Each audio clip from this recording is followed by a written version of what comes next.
ప్రతి ఒక్కరికి కూడా వారి వారి వ్యక్తిగత జీవితాల్లో శోధన కాలం ఉంటుంది.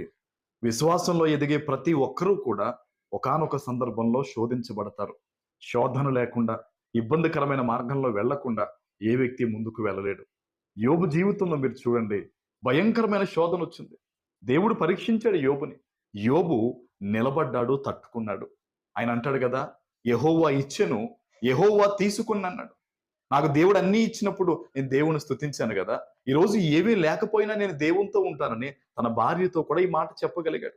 బహుశా ఈరోజు ఎక్కడి నుంచి ఈ మాట వింటున్నావో, నీ జీవితంలో అన్నీ బాగున్నప్పుడు దేవునితో సక్రమమైన సంబంధం కలిగి ఉండి, ఈరోజు శోధన వచ్చేసప్పటికి చర్చ్ మానేసి, ప్రార్థన మానేసి, వాక్య ధ్యానం మానేసి, లోకానుసారంగా వెళ్ళిపోయావేమో.